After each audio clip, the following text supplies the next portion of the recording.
Ebusia ha smart Ghana update so mo bi akwa we news update within e dey adwoa e champoma Ora Elvis efie Ankara wono e director of elections edema NDC amanyukuo odi nsem bi atodwa ni nyina ne so mo sentwefo nhyiamu na ne nsem odi tudwa na fe IPAC meeting a maame Jemensa wono e dey electoral commission boss omo efreye sanka NDC amanyukuo no metena ase ne ne omo enwendwere nsem bi hu ni nyina ne so mo chemu a abato e course so afimpinu ni adu 2020 ne de na abato no successful bibi ohun bi a chese abato na edimu one of the best senye the best one of the best na je say edimu ankasa and o say abato de na edimu no abato e bi krombo whole district constituency makoma fo mutimi yi wo mu free mu central Kofi mu na ho ahoni fo mu yi wo mu nyina free mu all because of say mo person mo ifa kwa bia so e ma wo wura pitamawu edim kunim nti no mo ama sa constituency na nyina anto abani bi na sa abato we e na maame Jemensa ka de say successful no omo the IPAC meeting no munsi ase ne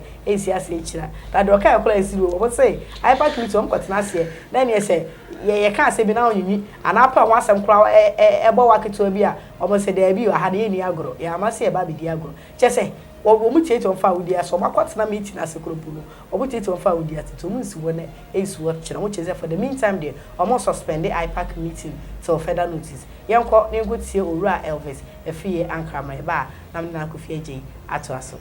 That for the first time in the history of this country, a whole district made up of Central Kofi, Akpafu, Lipe, and Lolobi Sao communities were deliberately disenfranchised by the EC for the sole purpose of assisting the NPP candidate John Peter Amewu win the Hokwe seat.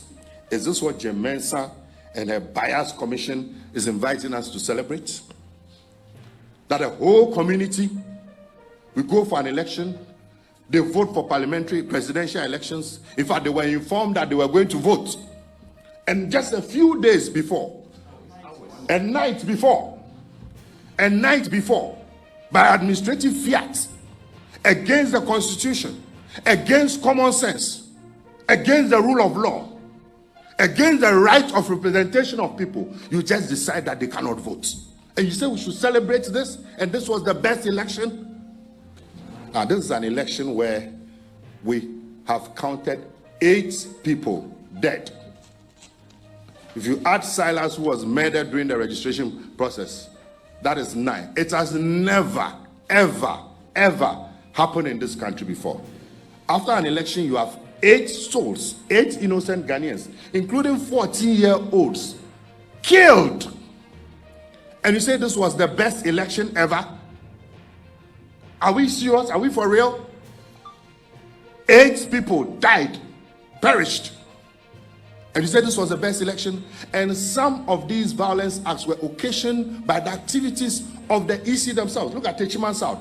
It was as a result of the conduct of the returning officer. That is what occasioned the violence. So the EC cannot absolve itself of blame. So it is that posturing. And it is sad that the Supreme Court of the country endorsed this irresponsible conduct of the EC and allowed them to get away with the embarrassment they caused this country in the 2020 general elections. The current leadership of the Electoral Commission has turned IPAC from a consultative and consensus building platform to an information sharing platform where the EC only comes to impose its decisions on IPAC without room for deliberations and exchange of ideas.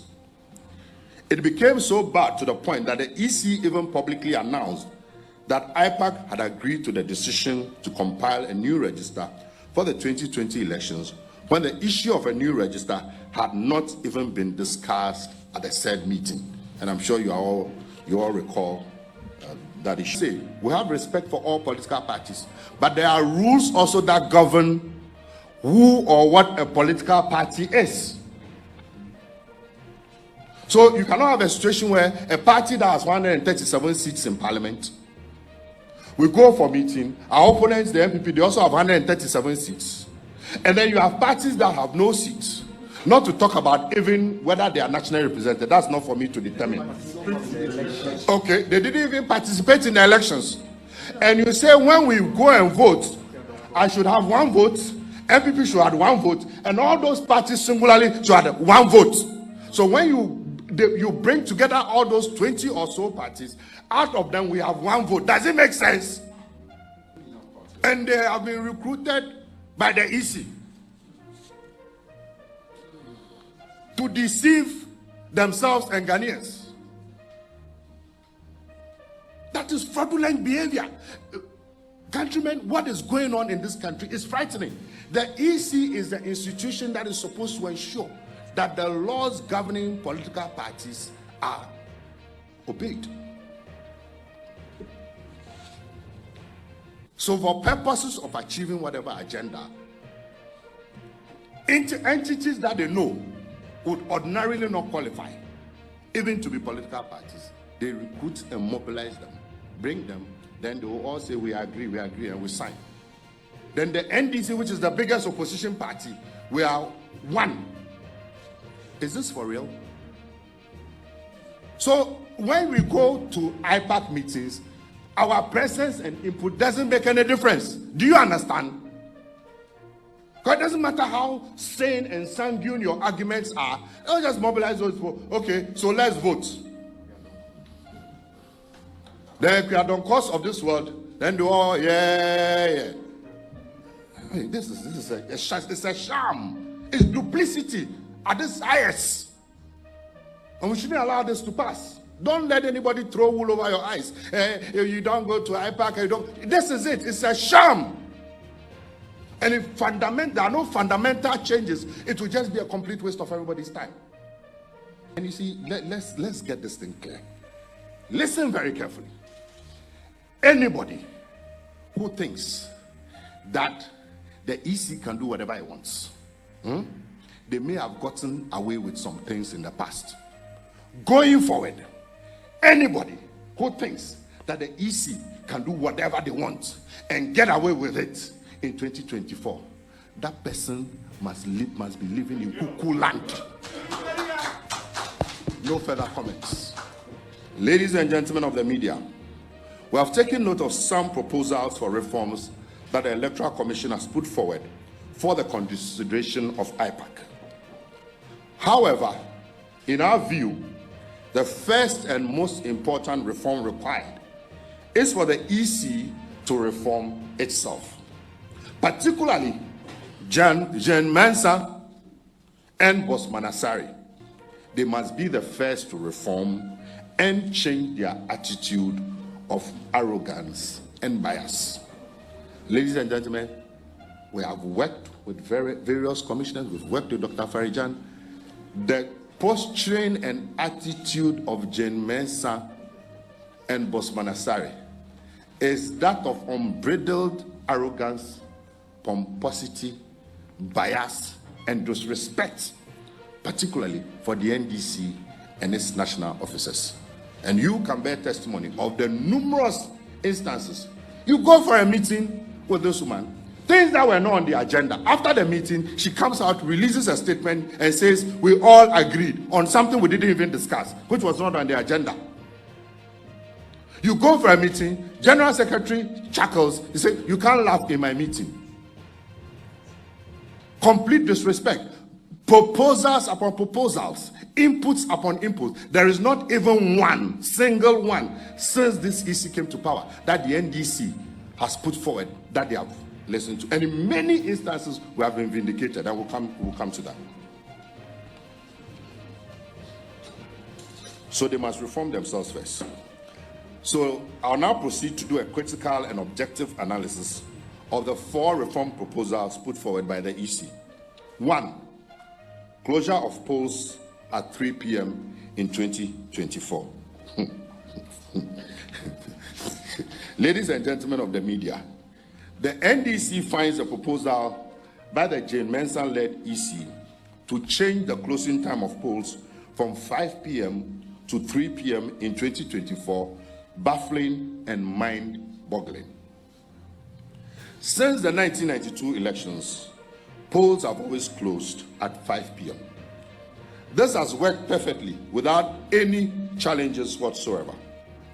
It therefore beggars belief that the EC would want to change this time-tested arrangement and go for a poorly thought through alternative, which is bound to disenfranchise eligible voters and create needless problems for our electoral system. So you create a situation where you are going to create unnecessary panic, tension, and confusion. Is this necessary at this time? Ghanaians will recall how a similar hasty decision by the EC to declare results within 24 hours after closure of polls in the 2020 elections failed miserably and led to the rushed declaration of a patently flawed results that yielded a percentage aggregate of more than 100% by the returning officer, Madam Jane Adukwe Mensah. As you may be aware, the National Democratic Congress has decided to boycott IPAC temporarily due to the bastardization of that revered body by the Jane Mensah Bosman-Asare-led Electoral Commission. Ladies and gentlemen, the framers of the 1992 Constitution, in their wisdom, created the Electoral Commission as an independent institution to perform its constitutional functions without the control of any person or group of persons. The independence given to the Electoral Commission under the 1992 Constitution is based on the presumption that the Electoral Commission will at all times perform its duties conscientiously in the ultimate interest of Ghana and Ghanaians. However, this does not mean that the Commission is not accountable to the people and can therefore decide to act whimsically or capriciously in ways that undermine our democratic experiments. And Uro Evis, a free anchor, director of elections in the NDC, and I yet saying Kano. Nana Jane, yet here Ura Evis, a free anchor, or more reason IPAC meeting, or Munko, you know, says I raising a reason from Digital say, or Munsiasi. Wow. Anyway, and a special day, Emma, mini pebin tea, but semi dinner sack. No shame, I'm too mucho. Atu Champoma, aka Akwadaba, my host. I just a birthday. Oh, we do my more her may. I'm content for a Mugu line of Swinano, a film bed on Kusi Bangladesh. Obia Motian Kabiane Akwadaba, a birthday. 2 bonfire, no Bobiama. Marcel doors are open for Anana. So I say, happy birthday. Thank you, Reggie. Oh, you're not looking bad at all. Oh, thank you. Oh, why you fed Thank you. Yeah, dear. The over father foul papa. And that's what me. And that's also class on a music when you are Jew. I said no so anymore dear. Anyway, and we'll be a bear fine. O Cobana so ni poo fear. Pepine can see be our hair become na bunsu manashim. And tell her, dear, said Nana say, Ebenezer, the odor. Anyway, back to the issue. Where was a Ghana and Council on the Ghana and Punto in the Bia? You better ha, you try say, you better train home. Sans a braboy, bono, and penny say at a subboard, well, Kusan, a shit. And idea, okay, I can form and sweet river, which you move 4.9 or see the ultrasano, would use the cheap as here. In Tina, Sacobasa, dear, never say, Abrina, near Gibre, near church and name Sabia Ghana, the Uncoyino, Etumia the Ecoyin so Yashimukena, no man. I think, sir, it was unfortunate. And this for some uncle IPAC meeting. I didn't make us, did make us, and I say, after the meeting, almost a press conference, I can some Fuaba Kumiumiansa and Nibia. I very important. And also Kumkuti. I know Sanka. Kumkuti, no, these are contributions in Maya.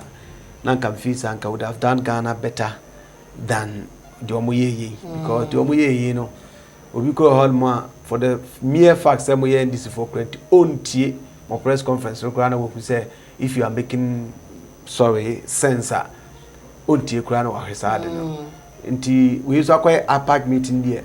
Dodonan say. Ghana nyina I mean abanyoku e Ghana nyina na eko akwakohia until definitely no nipa do na de omo ni bedi akire na what kind of reasons are omo man na reasons in one maybe. Okay. Reasons in one. And when it was so of fear chi near Buffalo. So when you feel we are Bossafro and say, I'll any more than so what I say. Abania 12 years. You're 2 years, you know. Mom and answer why you went to court. Court was a moko, you know. Muko debate ya Kobantans and Semnoan Monia dia still in time. Because some believe you were unable to provide tangible evidence and you weren't able to state and support the mobile with any idea between we and so on. Let's move on. You have about 2024 elections, which is about 3 years from now. You have to Saban and another 4 years from now. Now say yeah 2 and suffering some mara. Namuka some dia mumma because a mujidi say commission on your credible samba cocotra. Monko no munko candy or samoka. Na samoka na someone tiasia we are smiling in abe say moko ho kokan. Nisan say omonya credible nti omo amfa. Ba mo anko amosa tiache say ena we na we ye ma ye to aba no ena mepe ho ahwan na kwada de ben constituency lolopene ho ahwan na manfoa no ne ho ahwan mu na no ya mankofo anto aba. You know, was it deliberate? Said Omoka say it was deliberate attempt to change na ebema Peter mewu enwini abanti ya mankofo bi ankoto aba. They were disfranchised. Said be ya montumi enkonkoto aba. Na moyina se atwede. Moyina se atwede. Obebi sa lekpene ho ahwan na oboy no. How many votes na ho? You know, how many votes? Asebo vote ni so akra se ne meba say omo ye Ghana for ndi omo right. Me dey ba be cancel. Okay. How many votes na ho?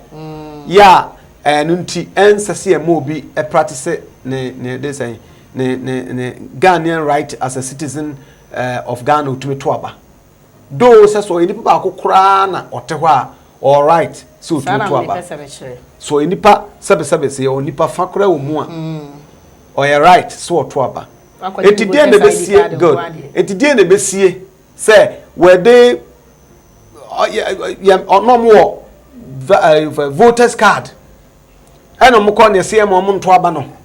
Ana said the ben so say deliberate attempt that means nipa no kran bibia ana bibia ye ready a e wo see e ma no to aba so see e ma nto and the friend deliberate attempt to stop them from voting and preventing them from exercising their political franchise and electoral franchise. But Adentina be cancer. Say nipa no ma anko with their voters card anything a chese or to abeyi na say bia minim what happened because them ni ho the attitude say bi mo antumi anto aba if it was logistic fine dia nipa na ho no ba ko mienu miensa bi would have voted for Peter Amewu definitely entumi ko be beto na ba ko anto ama no though a voter range there but if a time has come when Peter Amewu can win a seat at Hohoe there. That means there's the possibility of somebody at Mepene, baby or Bonkruno Bobondin Nano. Possibility that somebody there would have voted for your friends Peter Amewu is there. Okay. And it is all the other council saying Sans and Semin to Uncle IPAC meeting Kochawa. Now say you are not practicing patriotism and I are not practicing good citizenship. So much aside from an open if you are quite IPAC meeting. Who put the power some many boys on there, Kwarutu. That's it, say, dear grow. It's any of one compo and a quackity of 500. Since when? And okay, I say, a media grower. Because when your crowd was saying, Yakai, when was that? Was it 2008? And there was an IPAC meeting. I think that was 2012. Yayale Ganum. A what ben I look for Uncle Bo IPAC meetings, I say. And it was a debate. A what ben Uncle Bo. Near no can announce you being a Ayalako. Will be stopping some more. A why nature call. Won't be stopping nature. 77 to Uncle Boas and 77 player or could go back. And you would a bow be unto me in a way. Cause a nature unto me in a way. So at the end of the sequence, so bad a on scene for new who was sending our hands are not at never. Say idea, so at us. so akasa o kwa ekotiti afa ahudi so asem se be ndis for munyankora ena amoyankora na they been invited ti akora o invite akora so mra sakora akora ntu titi na fa ahudi so ti how much more enkofo na nan nkofo papa nam nkofo a eye potential president etinya no kra so mo kwatena wa omonyonyo kra so mo koma no ntu menka se nya no kra but I don't want to believe it se bitumi asi ko je mensa no omro if is free ankra so omro yewura don't say dun kete agena mosquito so eti wasi penyini kra ndc penyini kra eko yese ya osika wadu tu da yode enye series enuntina me nya na o comment bi da minu say what bi da say omko IPAC meet ye tete omu dudu mu sa da mentimi nkyere menti bi da be se bi ya ono ne dia ba de na me chese eno ka hu bi ti no chese wo mo ha mo san command reject ye yan komba be kasa asem say ko IPAC meet ye tete ade a nsi da bia that means the so wo jedin be yedene because on TV da be na wa jedi nyame pa ne ehunu nso yagi ni di because of senke bia wo hunu sese ye no kora enka say de moti bia meka ne no nka wo maka ho asem okay nya afi na nka ombeka nya afi amanko no na obeka sebe yesa na kweko anaso sebe na chi nkomuhunu so na meche na ha anti enya de a sansa mo keka nya beboa ya to aba na wie omum nyina nkomutiri mom because ene etire nyom so mo nka mbom so mo nka mbom na IPAC meeting pa say this for be kwa IPAC meeting for now there Oma suspended. Omo because omo ni yisi ne abedi e chire ne omo tiri mu po ne omo nsemi omo ka no. Omo no omo nya adwen. Ti so ma kwato omo IPAC meeting ma akoti nsemi bi de enya adwuma. Okay. To omo nkwa sene e sebe nya do se ekobasa ma meji mensa na be san conduct 2024 elections are you going to reject it again? Say the mrana betoto akwan so are you going to reject it again?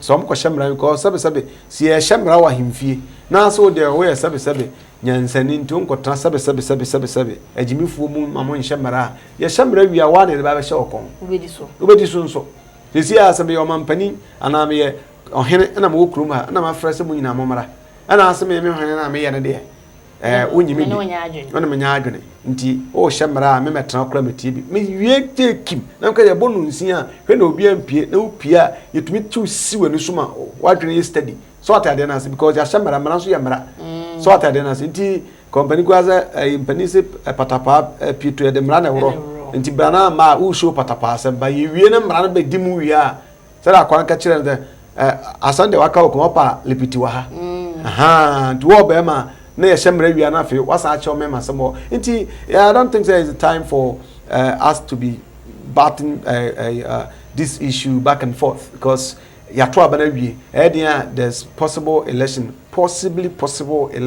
ahead of us nti di anko yi na osi nyina ye hwe ne atutu niye na election na almost say enya the best no and enya one of the best no eno no me ditumu a enye ye papa because Ghana ha sebe ya nimfi bia de but akwa iti asu yo every 1992 every 1992 ebesi sabede ya eti there have been several elections na afibia na mfie na bia edu na yekoto aba yehu improvement kakra ye start abato ne de ballot box ya edua nti de ba dupu emu dudu da nti paper gum ko how do you detect it nti bi hu ase da be so ne emra no no da sene abono ma se tenkon de to kakra bi gusu na ye ma ne yakukuru ne de ko ye connect da bi ye mfa a plain one mra transparent one mra and the buy and also no without no verification no vote that and that's utumi unya twe odi nkwa de atumi koto to bu ase ni do akara ni nkwa ese nya ono anso semia no akoto wi anu asa ne picture do foforo no asa ko ba do bi to aban be 16 to to na ba mu agu so at ase and nso ye asa fi de no verification no vote beba by no crown so still there were challenges to go home or the sakosi afidie nso a so be twin nsa de ala tesama akokodo ma ki sopu e be twin nsa se de crown still emfa and ne da be do ba ye nyina nso gitum say this 2020 election was for me is one of the best. I wouldn't say it's the best, but for me because we push me pa year make is the best so far. Didn't you say yeah I be for 3 to 4 months me ato aba and the new registrar a new voters card you know there were challenges go focus covid near there can ye even you will go to me to fear about code go some that's them 1422 na wanya what check say ya pick you there na it tells this election no and when you ko nyina no it was okay nipa ewu mu no unfortunate but see about the friends in 16 regions of Ghana and about 200 and something constituencies in Ghana na see nya this harmful medical ka okra ba akukura ewu nipa akukura ewu era hosam because abosome nkuru ne muntesu te yasem kuma to ba ananya obakura ukuru breadwinner bi otifie ma mbi ona koto ade ba na nipa nya bi adno wu ayasema atete owo de say akola say panu say abro e bia hadwene so atase but Ghana for sometimes na the way judge asem so ya na hadwene kakra bibia nkoka papa enye grede nipa no so ekoye no sebesebe nkohwere omonkwa no eba no sen no nkohwere omonkwa because emrana e Ghana han so to abawia Kofi edu tama ye baba say ye mfa sojafo enru abatuom esuni nyina ekoso enu nto mu ne se mo nkase successful masa ye mfa asojafo nto aba ana emfa enru abatuom no Ghana ye nyina si ye nto aba ba biada since 92 ye nto aba asojafo play role wo mu da ensi da de oseme bo amaji machinye from 92 even Rollins Krana no ye those no free soldier ben mo be civilian government no there were time I was there yes say we me say 1996 96 oba kono me am kroma sante achim konongo oba ho ebaka ede mu aba soldier fo begu kono me donyame e chance de ekọ war e wo yi Afghanistan omo be try no soldier fo begu kro wo na papa ba e o kasa soldier fo